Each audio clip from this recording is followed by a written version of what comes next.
28.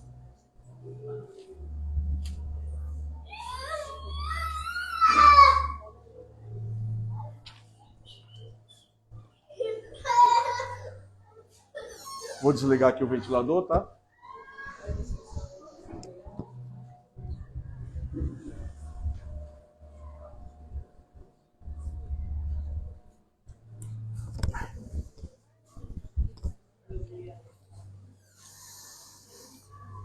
Desligar o ventilador, vocês me perdoem, os irmãos estão aqui à frente, mas eu preciso dessa página aqui em cima do púlpito, porque aqui tem algumas referências que eu vou utilizar na pregação, e eu não posso me perder de maneira nenhuma. É óbvio que eu estou na dependência total do Espírito Santo, mas enquanto eu estava meditando hoje no que havia de pregar, e a semana inteira pedindo a Deus para Deus me mostrar a mensagem. E Deus me apontou, me direcionou para esta palavra. Então nós vamos ler duas passagens. Uma vai ser em Deuteronômio 28.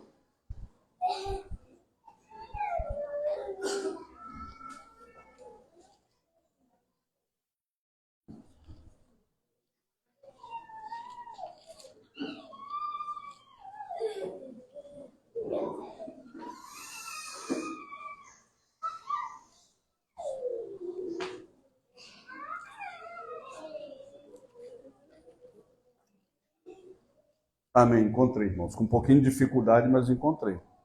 Vocês estão mais safos do que eu, né? Já acharam, todo mundo já achou o texto bíblico.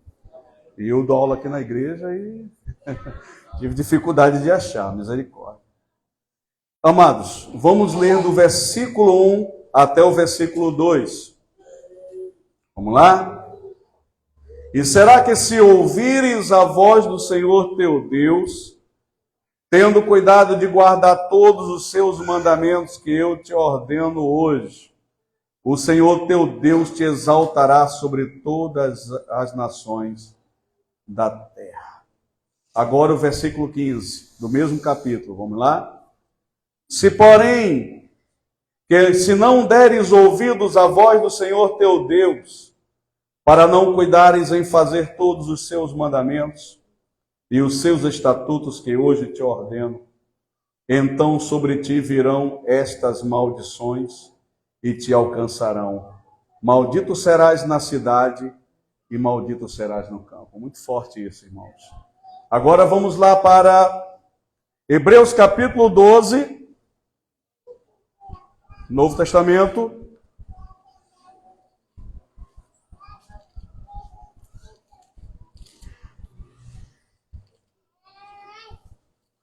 Hebreus capítulo 12, versículo 16 e 17. Todos acharam? Amém? E ninguém seja fornicador ou profano, como foi Esaú, que por um prato de comida ou por um manjar, vendeu seu direito de primogenitura. Porque bem sabeis que, querendo ele ainda depois herdar a bênção, foi rejeitado, porque não achou lugar de arrependimento, ainda que com lágrimas o buscou. Amados, algo muito simples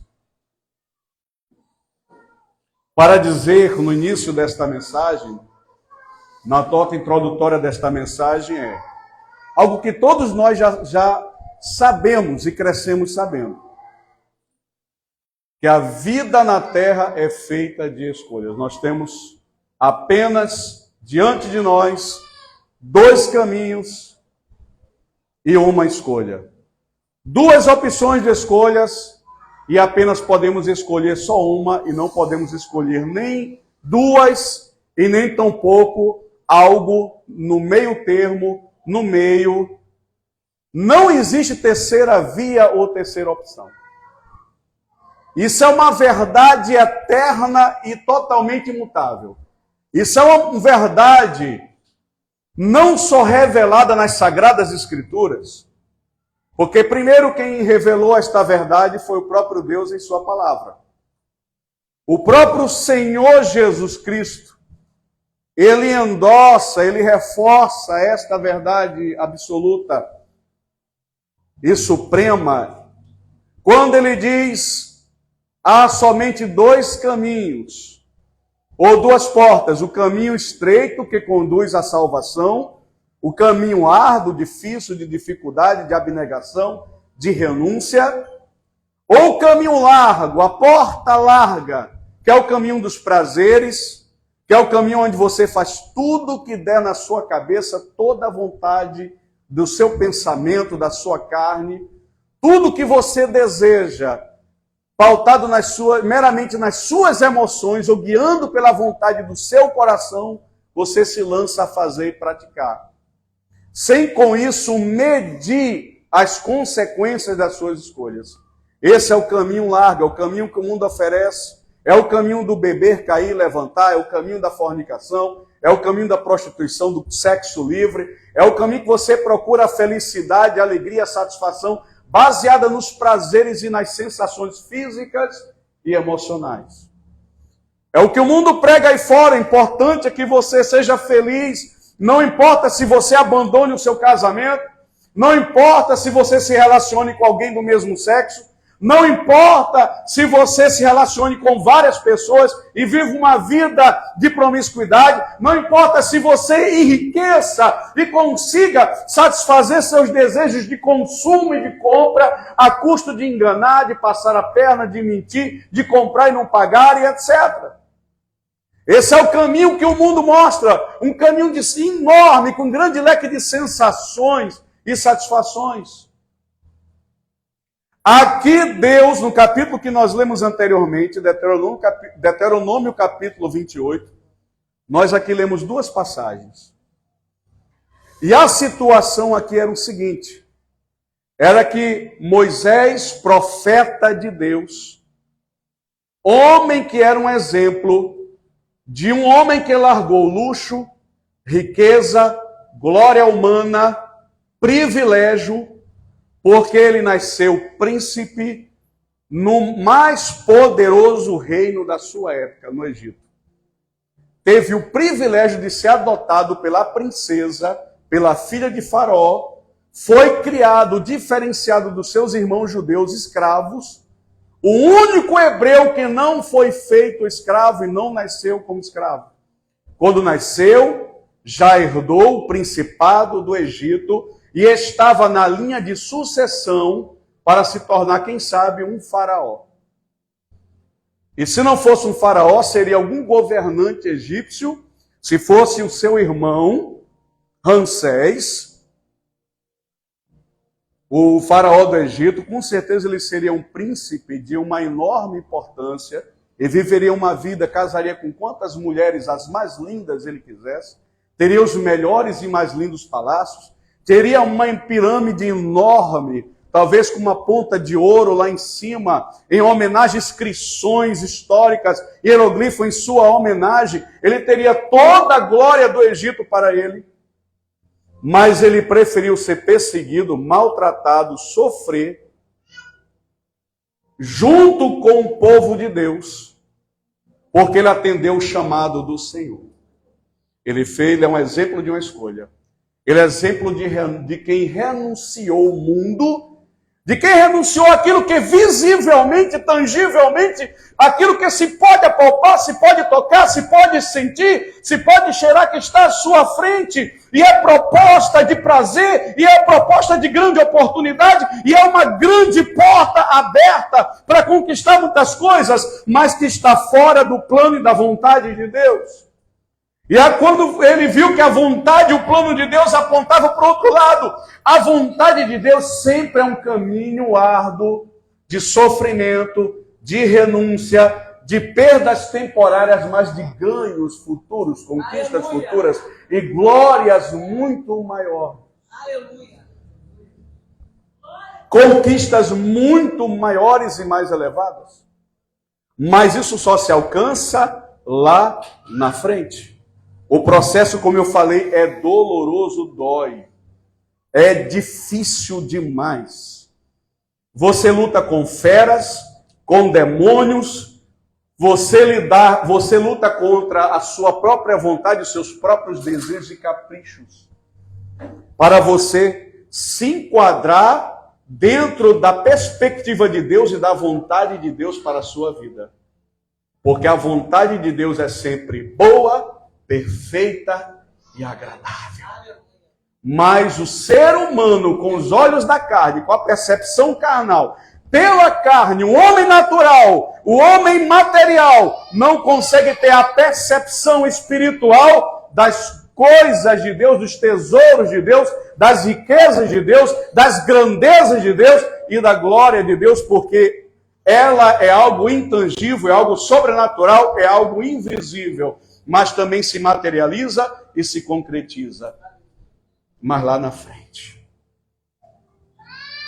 Moisés, abandonando tudo isso, caminhou pelo deserto, sofreu perseguição dos exércitos de Faraó, encarou o mar fechado, viu a glória de Deus quando o mar se abriu e o povo passou, contemplou milagres e coisas extraordinárias, viu Deus envergonhar e humilhar os deuses do Egito, lançando as 10 pragas, viu coluna de fogo aquecendo o povo, sendo a provisão de aquecimento no extremo frio do deserto do Sinai, viu a nuvem de glória de Deus refrescando o povo no calor intenso, viu vestes que não se desgastavam, sandálias que não se desgastavam, num deserto que não árido, que não havia água brotando de rocha, Deus criando rios no deserto,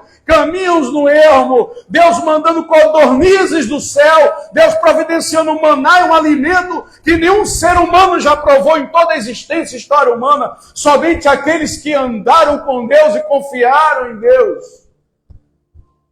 E agora o mesmo Moisés, que escolheu subir ao Sinai, que escolheu subir ao monte para passar 40 dias de intensa e profunda comunhão com Deus, somente orando, somente buscando a face do Senhor, enquanto Moisés, no monte Sinai, buscava a face do Senhor, a glória de Deus vinha sobre Moisés, a glória de Deus se manifestava ali durante aqueles 40 dias, e Moisés estava tão envolvido com a presença de Deus, com a glória de Deus, que nenhuma necessidade física ele sentia.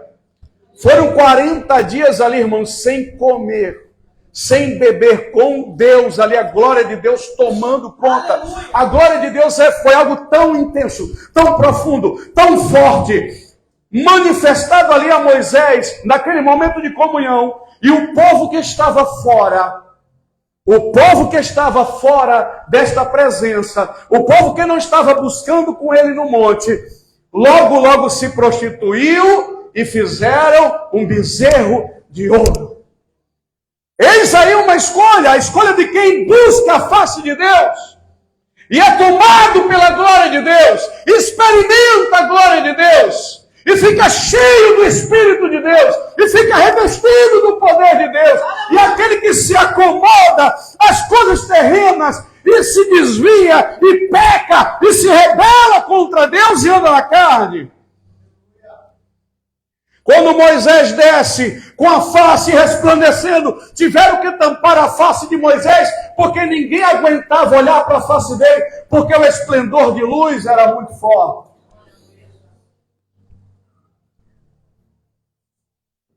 O maior profeta que Deus levantou na história, somente o Senhor Jesus foi e é maior do que ele. Nem Elias nem Eliseu foi tão importante para o povo de Israel, para a história bíblica, como foi Moisés. Porque Moisés abandonou a glória do Egito para servir ao Senhor e para conduzir o seu povo.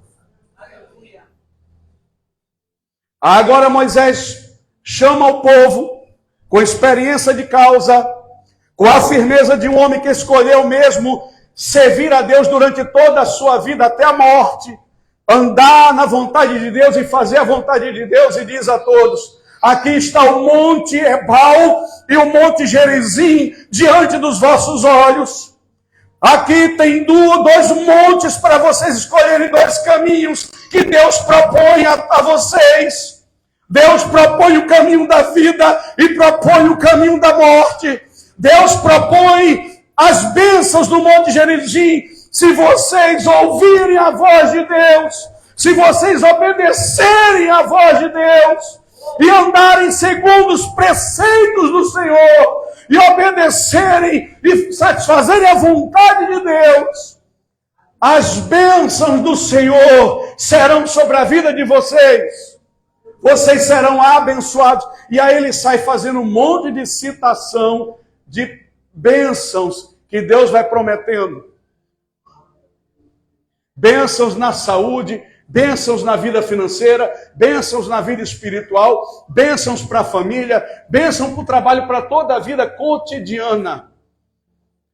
E aí ele mostra o Monte Ebal e diz, olha, mas se vocês escolherem esse caminho aqui, esse é o caminho da idolatria, da feitiçaria, da macumba, do Xangô, da curimba, esse é o caminho da fornicação, do adultério, da pornografia, da bebedeira, da cervejinha no final de semana.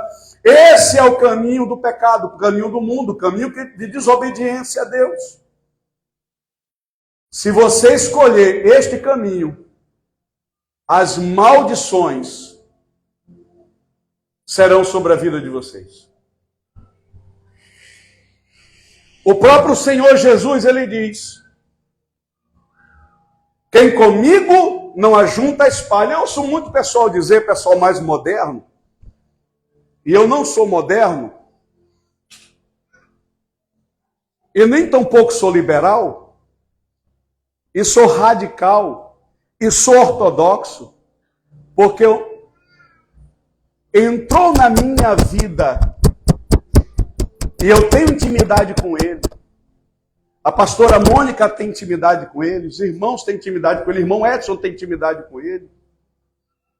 O homem mais radical que já pisou nessa terra é Jesus. Sabe como é que eu te provo isso? Com Jesus não existe posição de neutralidade.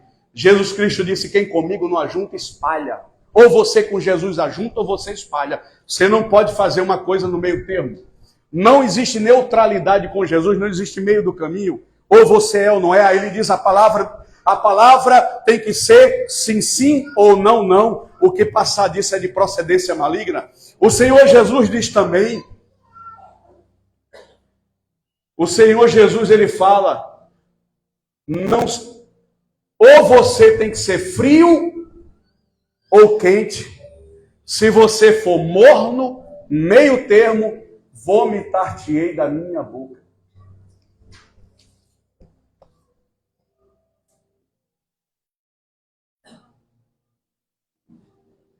O mundo quer pregar, o mundo quer incutir na mente desta geração. Satanás tem seduzido esta geração com uma falsa proposta de neutralidade, que é isso, todo caminho leva a Deus. O que importa é você crer em Deus, contanto que você ame, o que importa é o amor. Mas esta palavra, irmãos, Deus fala através desta palavra. E eu não encontro outro meio de você ouvir a voz de Deus e saber a vontade de Deus e ser guiado pela vontade de Deus e ser iluminado os teus olhos espirituais para saber que negócio Deus quer com a tua vida, onde Ele quer que tu ande, quais são os procedimentos que você deve tomar. Não existe outro meio. Ei, eu quero te dizer que não tem outra saída para você. A palavra de Deus. O que está escrito aqui é palavra de Deus. O que está escrito aqui foi inspirado pelo Espírito Santo. De Gênesis a Apocalipse, texto a texto, vírgula por vírgula, ponto a ponto. Inspiração total do Espírito. Esta palavra não tem erro. Esta palavra é o decreto soberano de Deus. É a mensagem de Deus para o mundo. É a única alternativa de salvação para a tua alma.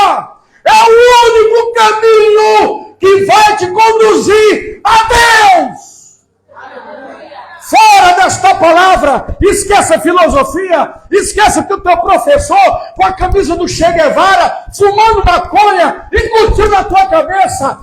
É esta palavra, aqui está a vontade de Deus para a tua vida. E Deus é movido pelo seu amor. Deus é movido pelo seu amor. E tudo que Deus quer para você, por mais que seja um caminho doloroso, de renúncia, de perca de prazeres, será um caminho tão glorioso, por fim, como foi o caminho de Moisés e dos grandes profetas da Bíblia. Você consegue entender isto? Amém? Todos estão entendendo? Amém. Quem está entendendo, diga amém. Amém. Amados, eu sou tão apegado à vontade de Deus, tão firme na direção do Espírito, que eu subo nesta tribuna, como os irmãos aqui também sobem, e eu recebo toda a ministração que vem daqui. E eu glorifico a Deus pela visão que Deus deu à pastora Mônica. Eu glorifico a Deus pelos irmãos que ministram aqui no altar. Eu quero dizer para vocês que eu estou feliz porque andamos no mesmo Espírito. Estamos unidos num só propósito. Isto alegra o meu coração. Nós não abrimos mão da vontade de Deus. Pode escolher o mundo, mas eu não abro mão de ler esta palavra, não abro mão de orar todas as manhãs, não abro mão de buscar a presença de Deus constantemente.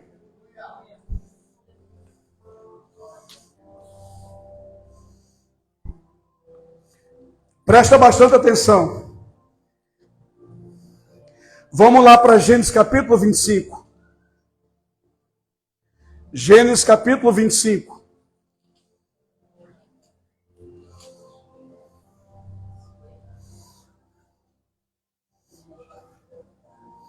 Versículo 29.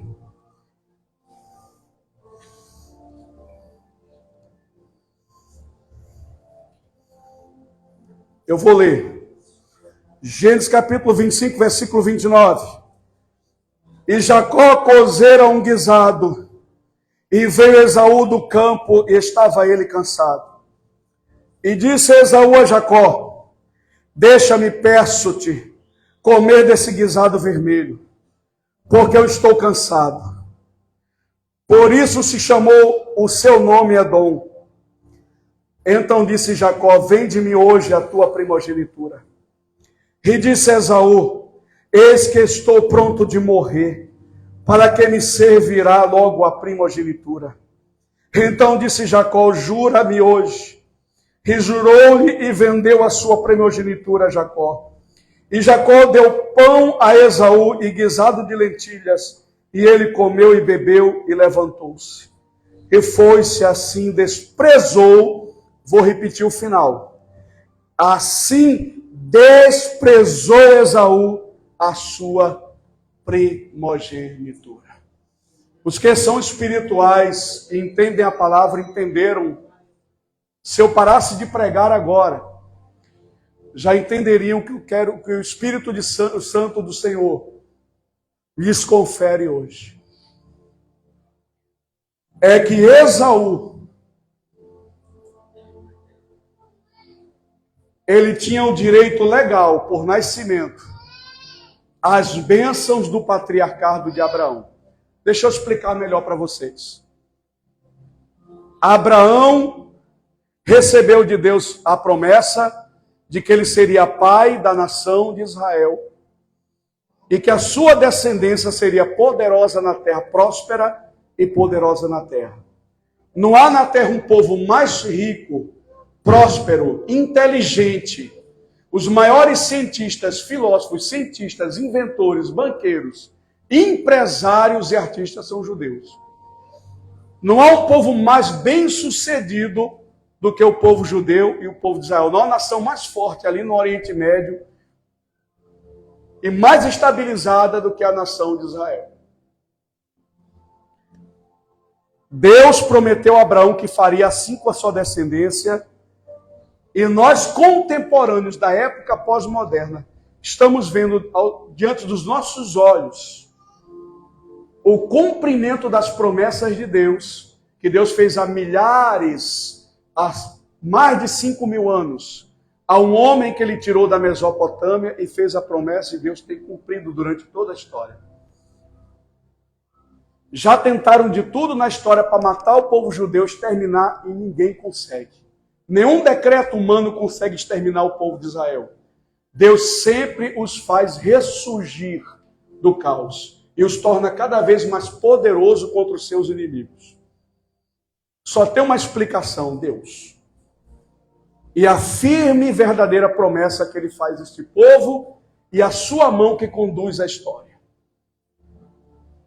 Agora presta bem atenção. Isaac teve 2 filhos, netos de Abraão. Um chamado Esaú e o outro Jacó, gêmeos. O que tinha o direito de receber diretamente as bênçãos de Abraão e se tornar um patriarca também do povo de Israel e ser abençoado e ter sua marca na história do povo de Deus, era Esaú. Esse era um direito legal dele por nascimento, por ser primogênito. Mas Esaú tinha um grande defeito e isso fez ele cair em desgraça. Fez ele perder as bênçãos que Deus tinha. Sabe por que ele perdeu?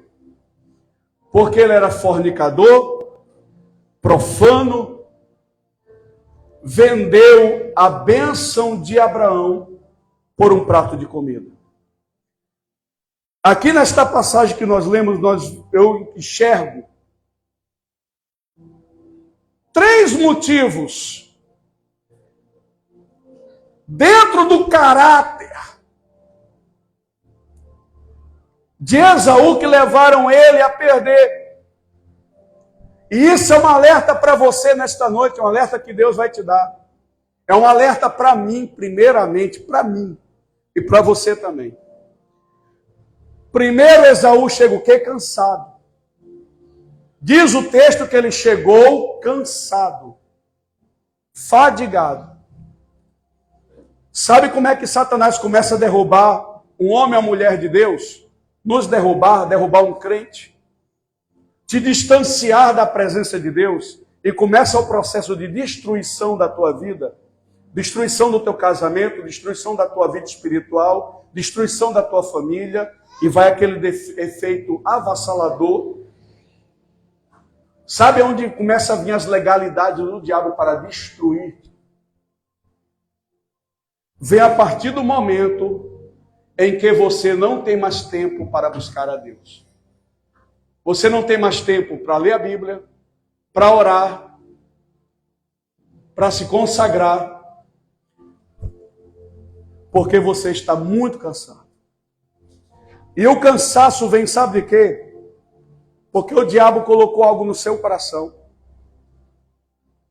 Quanto mais você trabalhar, mais você se dedicar, estudar, trabalhar, incansavelmente, quanto mais você lotar sua agenda diária com excesso de trabalho, excesso de estudo, mais você vai conquistar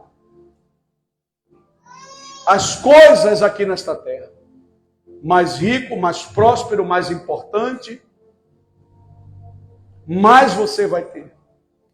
De sorte que os cuidados e as preocupações dessa vida estão tomando tanto o teu tempo, o teu coração, que você já não encontra mais tempo para Deus. E você vai se distanciando e vai se esfriando. Aí o diabo começa a dizer, olha, você está bem com Deus, Deus está te abençoando. Hoje você tem um melhor carro, tem uma melhor casa, tem um melhor emprego. Mas o que é que adianta tudo isso se você está distante do Senhor? Se o teu coração está seco, o teu coração está vazio, está árido. Se você se distancia de Deus e não ora, e para de orar, para de buscar a Deus, para de pregar a palavra, para de servir a Deus, trabalhar para o Senhor e se dedicar às coisas de Deus, e coloca as coisas do mundo, as coisas do cotidiano como prioridade, você está tendo a vida semelhante à do ímpio, porque o ímpio procede e anda desta forma. E um coração vazio do Espírito, vazio de Deus, vai ser um terreno propício para que o diabo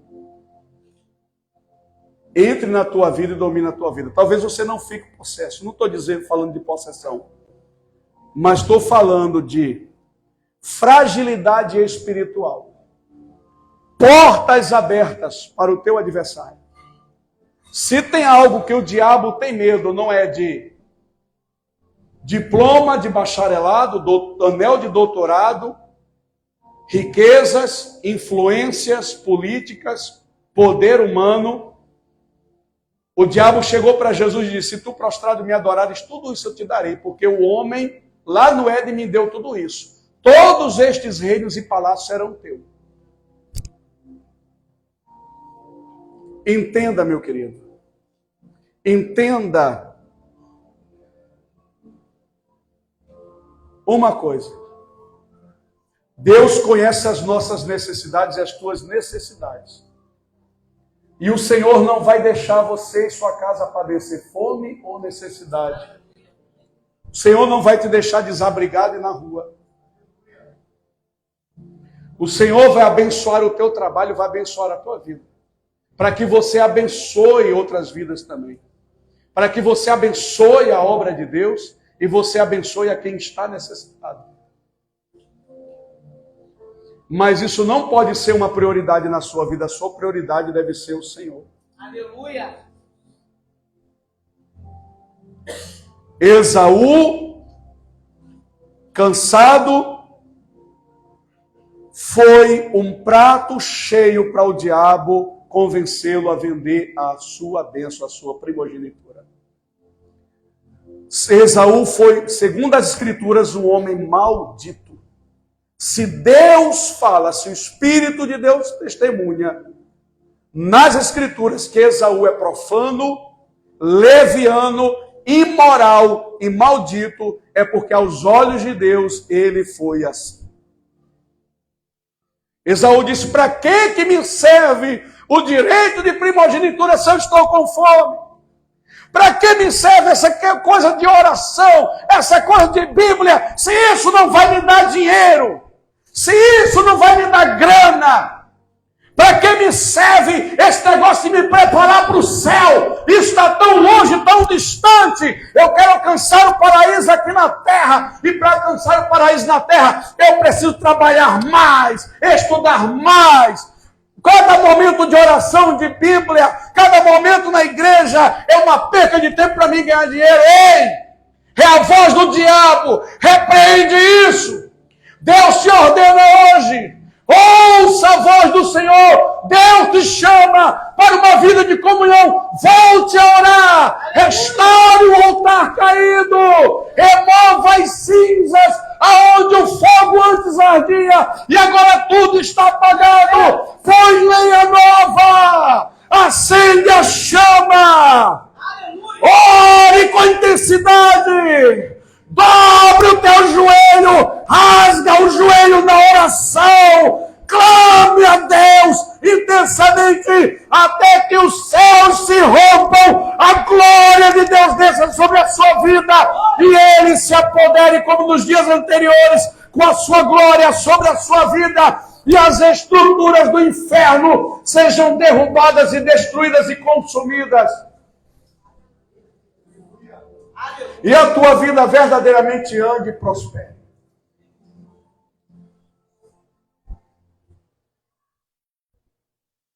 Amém? Vamos ficar de pé.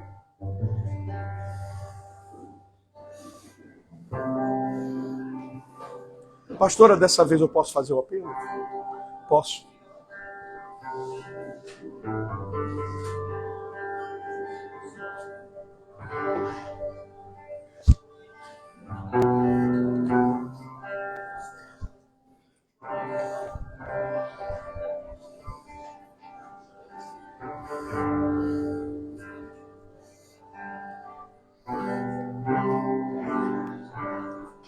Presta bem atenção.